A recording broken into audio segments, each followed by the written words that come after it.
Hello class, welcome to Module 3. In this module we are going to be focusing on the shoulder joint. So we're going to analyze its structure, explain the arthrokinematics, evaluate force couples, and then apply biometrics to the movements.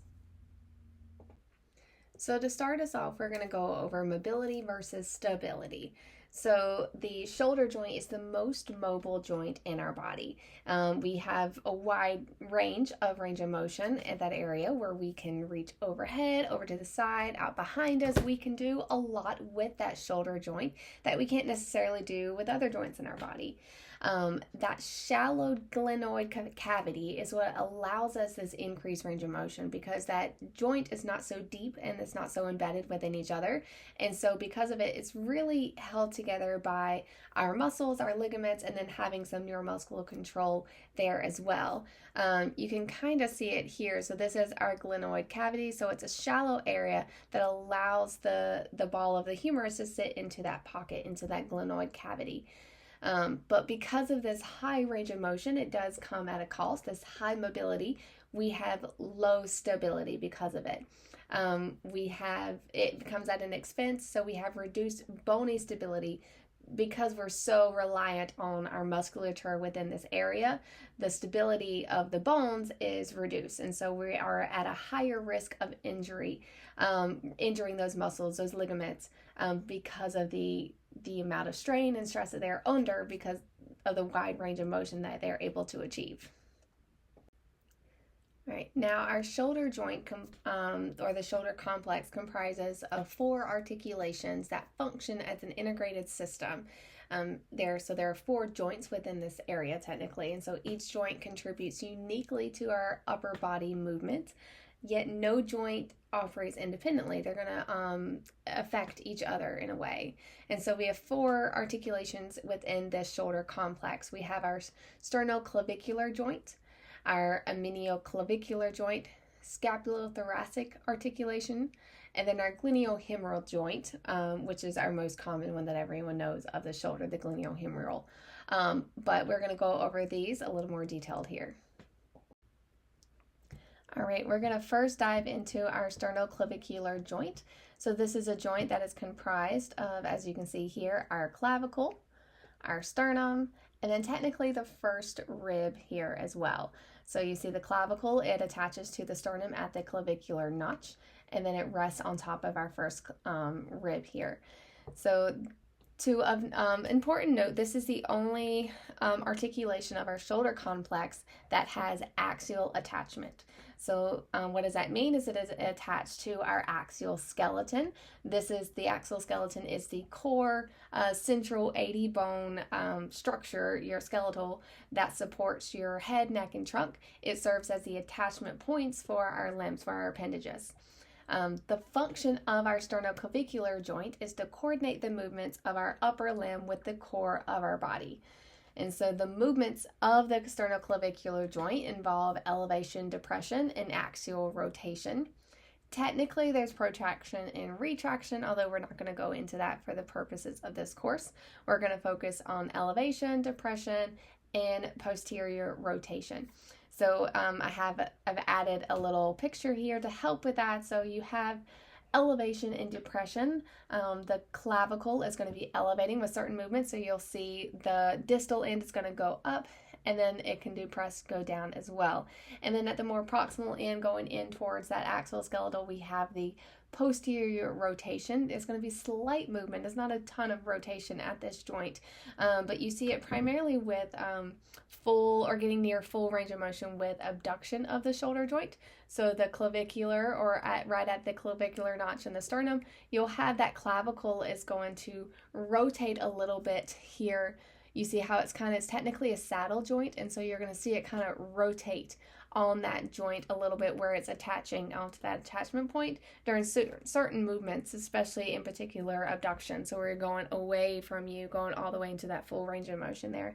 There will be slight axial rotation at that area. All right, next we have our acromioclavicular joint. So this is where your collarbone is connecting to your shoulder blade, essentially. So we have our collarbone, which is our clavicle. and then it is connecting to our scapula, our shoulder blade. And so the scapula, it has this bony protrusion at the top called our acromion. And so that is why it's called the acromioclavicular joint, because you see that it's connecting these two here.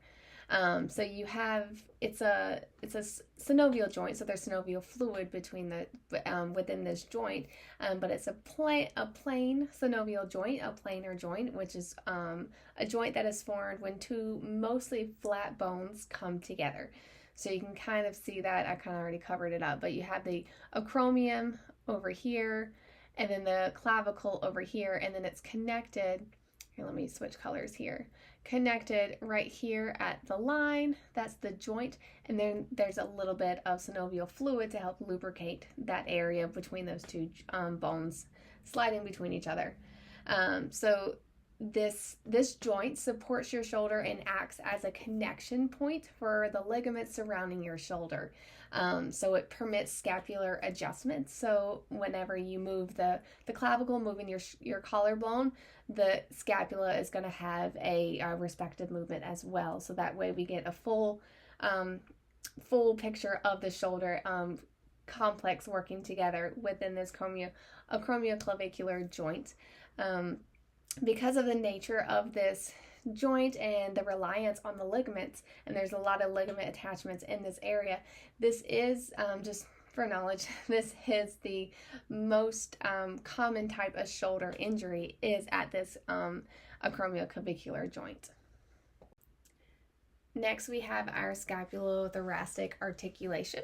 Now, this is not considered to be a true joint within our shoulder complex because it doesn't have any of the true anatomical characteristics of a joint.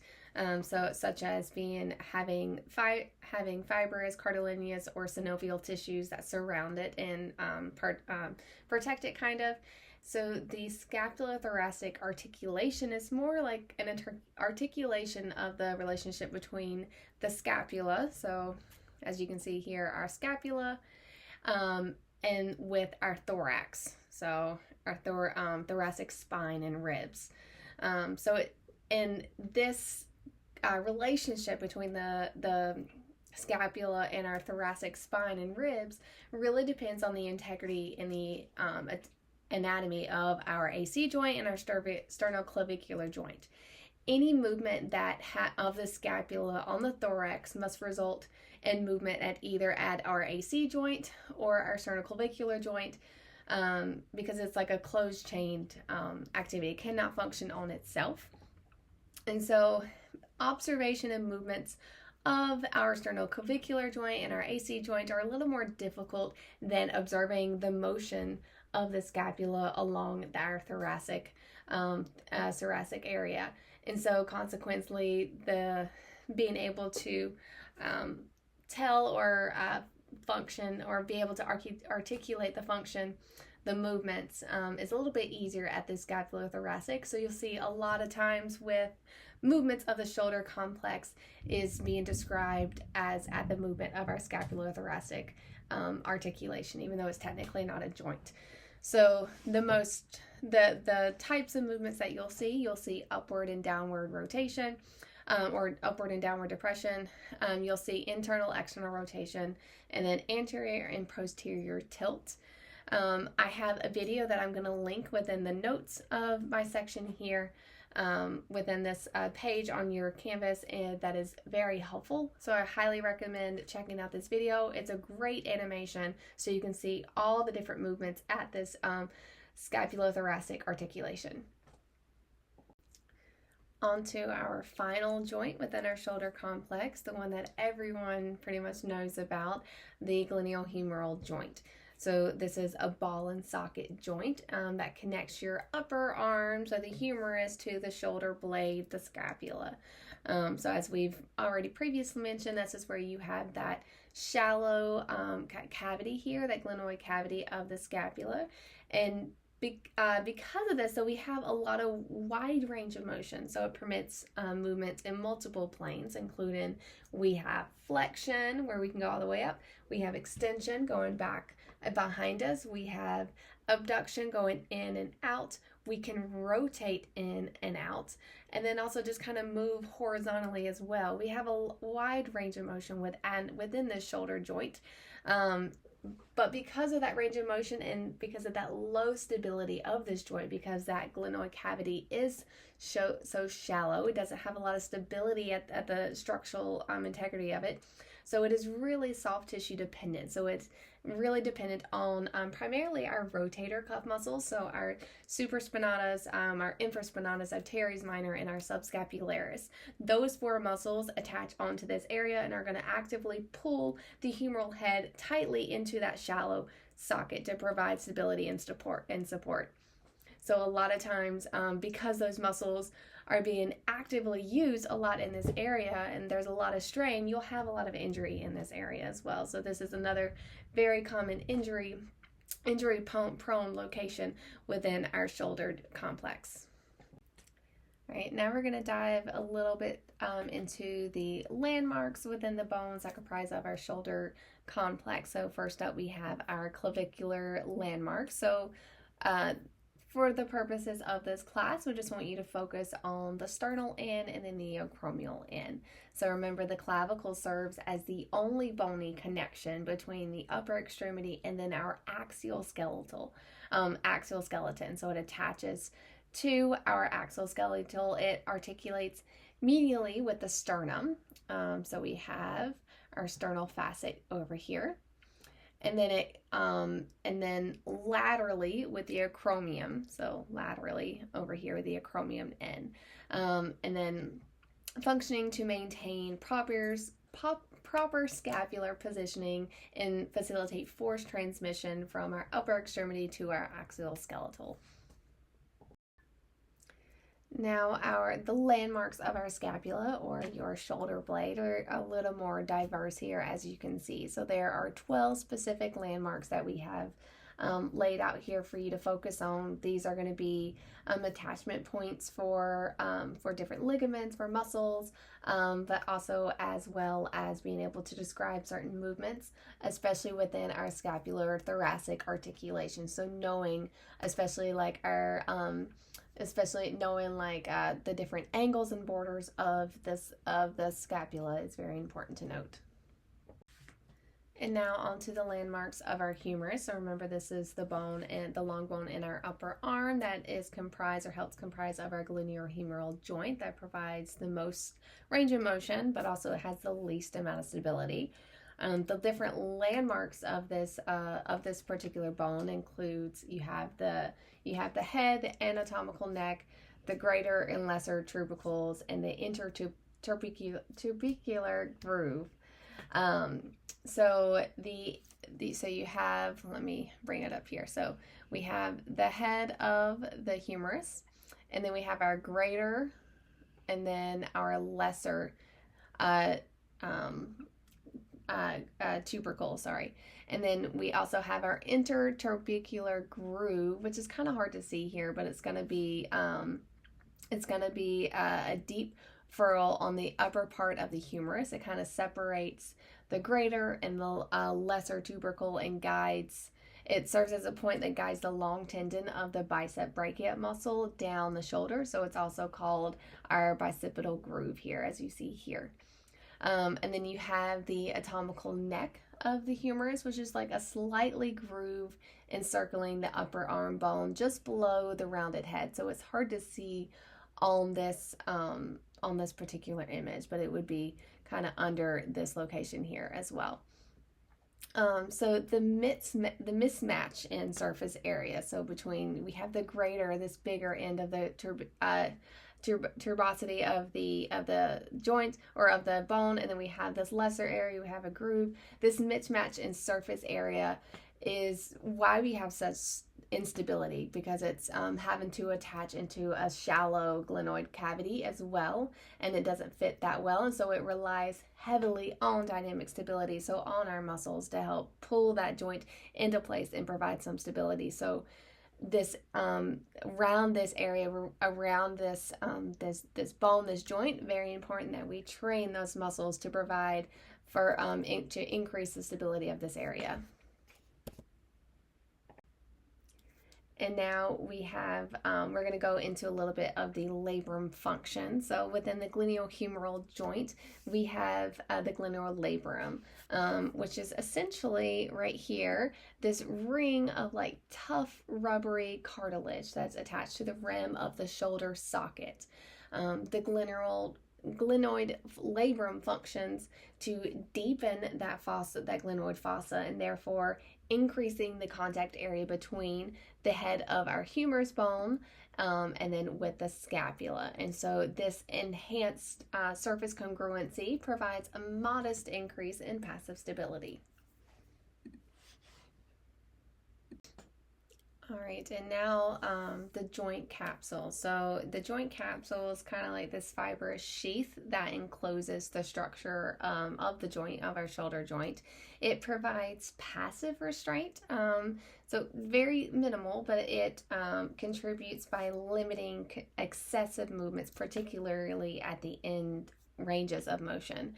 However, it is very common to see the inferior portion of that capsule becomes stressed with repeated overhead movements. So this can place heavy loads on that lower portion of the joint capsule, very common in sports associated with like throwing, swimming, or weightlifting. Over time, that increased stress can lead to tightness or loosening in that joint, and so losing some of that restraint, some of that stability here. The ligaments at our glenohumeral joint play an important role in stabilizing our shoulder joint.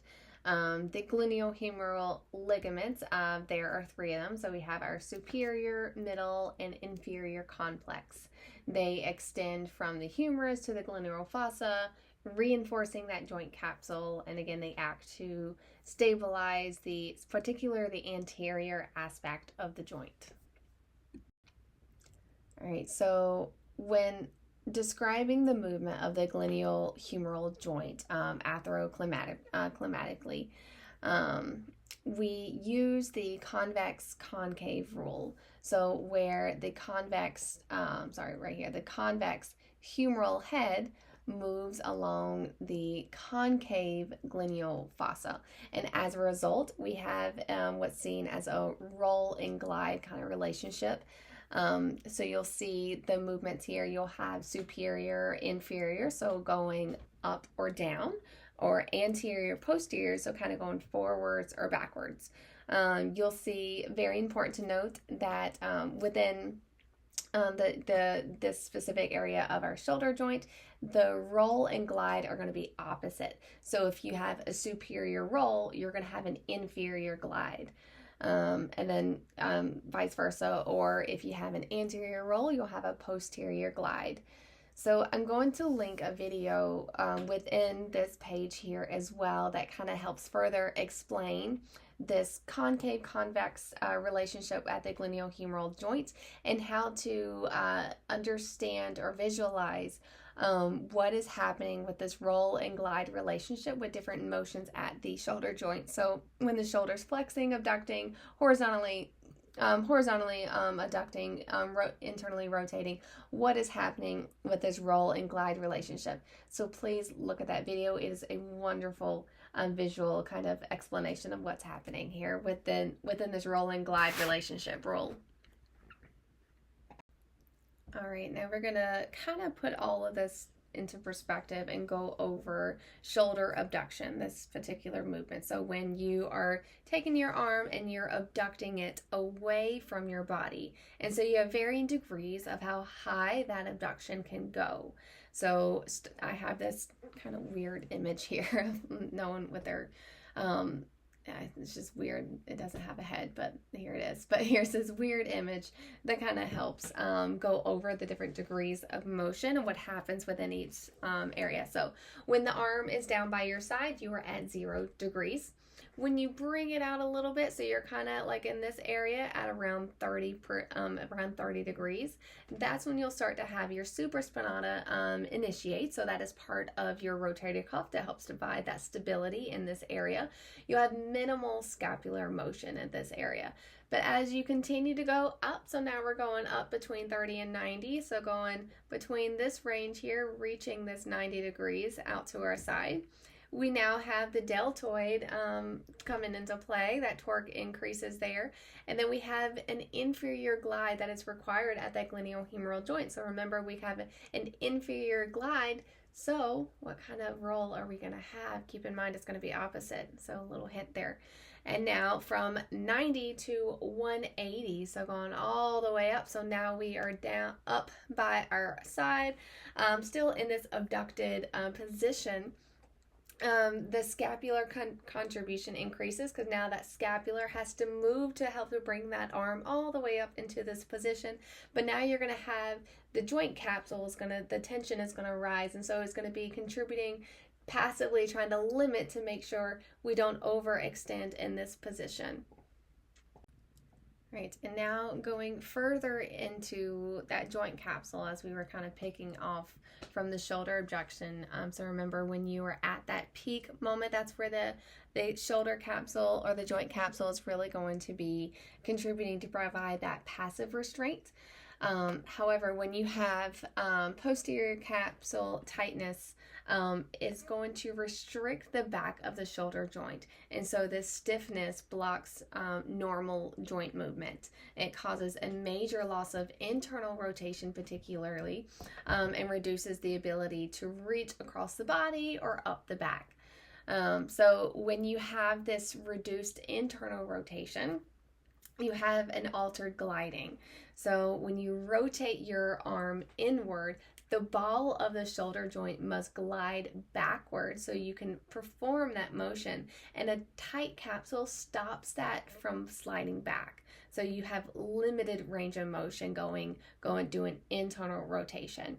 And what you see, instead of gliding back, the ball of the joint pushes forward and upward. So you have this kind of migration, this abnormal migration there.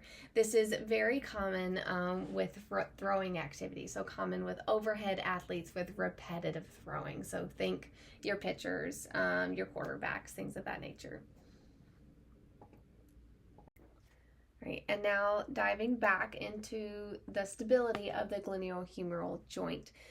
So you have different phases and different contributors to providing stability depending on what the shoulder is doing, what that glenohumeral is doing. So when it is static, so when it is not moving, it's just staying still, your stabilizers are going to be those tissues. So it's going to be the labrum, the joint capsule, the ligaments, the bony congruency, how it sits into that socket. And then some joint negative pressure as well, technically. And then during dynamic movement, so when you are moving the joint, when you are going to doing that full range of motion and really stressing that range of motion, that's where your stabilizers are going to be reliant more on your musculature, your neuromuscular control, and then your body's proprioception, so knowing where it is in space and being able to adapt as well. So the musculature is going to be primarily your rotator cuffs and then your scapulothoracic muscles.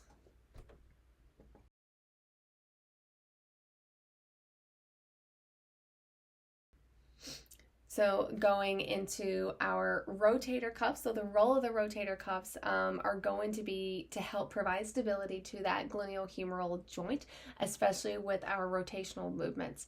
So that's why they're known as the rotator cuffs. So there are 4 of them that comprise what people just think of the rotator cuff just as one muscle, but it's not. It's 4 individual muscles that each have their own individual interaction and influence on that glenohumeral joint as far as what it can do, whether it flex, whether it abducts, etc. So you have your supraspinata. You have which as you can see it here, it says it elevates the shoulder joint to the side.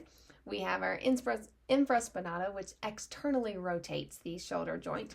You have your teres minor, which also assists with externally rotating. And then you have your subscapularis, which allows the humerus to move freely during elevation of the arm. So during your assignments, during your when you are analyzing the shoulder joint for your assignments this week, if you put rotator cuff as an answer, you will get that wrong, or you will only get partial credit, because I really need you to be specific with which rotator cuff muscle is being activated, which one is being involved, because not every single one is going to be involved with certain movements of the glenohumeral joint. So going into the movements of our glenohumeral joint, we have flexion going up overhead, kind of like raising your arm. We have extension going back behind, extending that arm. We have abduction going up or going away, and adduction, adding it back. And then we also technically have horizontal abduction and abduction, so going out to the side, abducting and adducting. And then as we'll go more into it, you have your internal and external rotation as well. All right, and here is a chart to really help you see what is happening within each movement of the glenohumeral joint, what muscles are being involved. So as you go through your assignments this week and you're analyzing certain movements, really try to bring it back to the basics. So focus first thing, what is the shoulder doing? Is the shoulder flexing? Is it extending, abducting, abducting? Rotating? What is happening at the shoulder joint? And then you can come back to this resource, to this table, to see what muscles are involved, what muscles are happening or being involved within these particular movements. All right, and bringing back what we reviewed or what we started going into during Module 2, you have different mechanical loading forces placed on the body. So within the shoulder or the glenohumeral joint specifically, we have tension. So when two pulling opposite forces are stretching an object, trying to pull it apart. We have compression. So when two pushing forces, kind of opposing, that squeeze an object, trying to compress it. We have shear. So two pushing or pulling adjacent, keyword adjacent, forces acting closely but not directly opposing each other, so it causes that shear movements there. And then we have torsion or twisting. So it's created where the force is applied to a structure and makes it deflect at an angle or twist. When you are completing your overhead motion analysis assignment today, this module, so the overhead pitching analysis, there is a section that's going over what is the primary loading type. What is the loading type? It is referring to this. So within these phases, do you see tension, compression, shear, or torsion within that joint capsule or within this joint area? And so specifically, we're going to go into the throwing phases of a pitch. All right, so breaking down the throwing phase or a pitch. So there's essentially four categories that happen within the throwing phases. So the very first thing, we have our wind up. So when the pitcher is preparing, they bring their glove up to the arm. We have slight shoulder flexion and upward rotation of the scapula. You're going to see them cock their leg up as they prepare. And then during the actual cocking point, that's when they're actually starting to move their throwing arm. So you're going to see the shoulder joint abduct and horizontally abduct as well. So we're going up and away from the body and externally rotating. And in the shoulder girdle, you're going to see an associated upward rotation elevation and adduction, so a retraction. And then the acceleration, when you're now going you're now putting force into that movement. So technically the cocking there's early and then kind of late cocking, and then you're going to start putting force into and accelerating. So that's when the shoulder joint is now horizontally adducting, and you're going to have internal rotation of the shoulder joint. And then the shoulder girdle is going to have an associated protraction or abduction. And then during the deceleration, or what's also called as the follow through, that's when we're going to start seeing things slow down. You're going to see horizontal abduction, or adduction increases by 60%, or increases to 60 degrees, and then muscle firing in general is going to decrease. And this is going into it a little bit more as well. What do you see in each phase? So the peak activation, the most harmful phase. So please make sure that you are also reviewing this this little table here as well. Now, taking all that we have covered so far in this module, I want you to now go over these movements and practice them. So what are you seeing happen within our shoulder complex within these certain movements? So the first off, we have our shoulder press analysis. So as you are taking your weight and you are pressing up overhead, so what do you see is happening? So you can see that we have an upward rotation of our scapular as we're having to press overhead. And then for a lateral raise, so bringing our weights out to our side, so the glenohumeral shaft, that bone shaft, is having to have an inferior roll against that within that glenoid fossa. And so because of that, we're going to see the opposite with the glide, so that inferior glide to help keep it in place. And then our seated row mechanics, so what do you see? So we're going to see as you are pulling and rowing back, you're going to have an emphasis on that posterior cuff. So, and then getting into our push-up mechanics, so having that closed chain anterior stability, so bringing ourselves down and back up into this closed chain's facets. So all four of these, so your shoulder press, your lateral raise, seated roll, and push-up mechanic, I want you to dive a little bit further into what is happening at the shoulder joint. Is it flexing, extending, abducting, rotating? And then what is the associated movement within the within this capsule or the scapula as well? And then what about that that concave convex rule, that gliding and sliding rule do you see? And then what loading mechanisms are you seeing? Are you seeing compression? Are you seeing shear? Are you seeing torsion? Kind of review those and that'll help you with this week's module assignments as well. So as we had gone over, the shoulder joint is very prone to injury. It's very mobile, but very it's not stable at all. It's a high risk injury area, and so to making sure that we are reducing that risk as much as possible, making sure that we are trying to strengthen those rotator cuff muscles. So remember those 4 specific muscles. The rotator cuff is just not one muscle. They are comprised of our 4 musculatures. Please remember those. Hope you remember those. And then another corrective piece that we can focus on is improving our scapular control. So here is a link to a website that has, from the American Academy of Orthopedic Surgeons, different exercises that they recommend to help with corrective exercises when it comes to the shoulder joint as well. So please look over those. That's another great resource for you. Right, and our assignments for this module is now it's going to be our overhand pitching motion analysis. Really hope you were paying attention to this video, because I went over a lot that'll be very helpful for you, and kind of gave you a lot of the answers in this video here.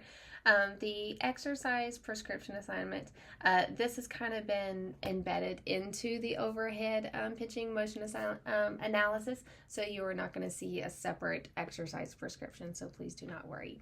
But let me know if y'all have any questions or concerns.